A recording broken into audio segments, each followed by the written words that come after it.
টিউটোরিয়ালটা হইতেছে আমরা কীভাবে ফেসবুক আইডি ডিলিট করতে পারি। অনেক সময় ডিলিট করি অথবা ডিলিট হয় না, তো কীভাবে পুরোপুরি একটা ফেসবুক আইডি ডিলিট করা যায় সম্পূর্ণ ভিডিওটা দেখলে বুঝতে পারবেন। তো চলুন ভিডিও শুরু করা যাক।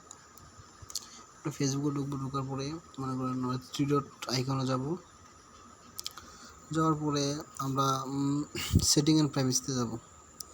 যাওয়ার পরে এখানে দেওয়া আছে প্রাইভেসি শর্টকাটস, আমরা এখানে ক্লিক করব। ক্লিক করার পরে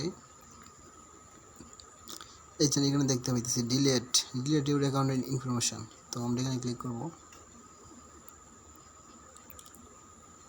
ক্লিক করার পরে এরকম একটা ইন্টারফেস চলে আসবে। আসার পরে আমরা ডিঅ্যাক্টিভেট করতে চাইলে এখানে দেব, ডিলিট করতে চাইলে এখানে দেব, ঠিক আছে। তো যেহেতু আমরা ডিলিট করতে চাইছি তো এখানে ক্লিক করব। দ্বিতীয়তেই ক্লিক করার পর কন্টিনিউ টু অ্যাসেস ডিলেকশন এখানে ক্লিক করব। ক্লিক করার পরেই আপনারা দেখতে পাচ্ছেন দুটো অপশন আসছে।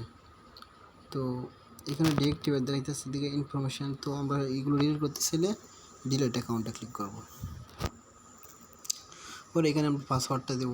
তো আমি আপনাদেরকে আমার পাসওয়ার্ডটা দেখাইতে চাইতেছি না, তো আমার পাসওয়ার্ড দেওয়া হয়ে গেছে। এবার আমরা কন্টিনিউতে ক্লিক করব।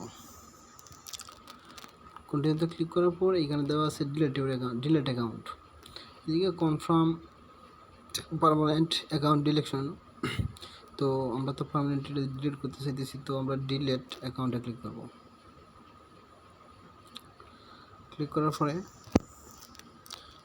আমাদের আইডিটা এখন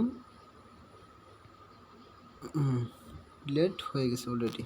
তো হওয়ার পরে ওইদিকে আরেকটা সেটিং আছে যে এখনও আমার আইডিটা এখানে রয়ে গেছে। তো আমরা এটাতে আমরা আমাদের আইডিটা 30 দিনের মধ্যে যদি এই আইডিটাতে না ঢুকি তো এটা অলরেডি ডিঅ্যাক্টিভেট হয়ে যাবে।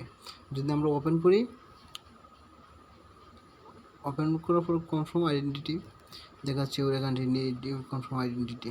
তো এদিকে আমি গ্র্যান্ড স্টারে দিলাম, তো লোডিং দেখাইতেছে, সময় লাগবে। তো এখানে দেওয়া আছে ক্যান্সেল ডিলেটন কনফার্ম ডিলেশন। যদি আপনি ডিলিট করতে চান তো পরবর্তীতে আবার এখানে কনফার্ম ডিলেশনে দেবেন। দেওয়ার পরে 30 দিনের মধ্যে আপনার ফেসবুক আইডিটা একদম ডিলিট হয়ে যাবে আর কি। যদি টিপসটি ভালো লাগে তো অবশ্যই আমাকে একটা লাইক দেবেন এবং আমার নিউজ চ্যানেল, আমার 1000 সাবস্ক্রাইবার দরকার, সাবস্ক্রাইব করবেন। তো আজকের ভিডিও এই পর্যন্তই।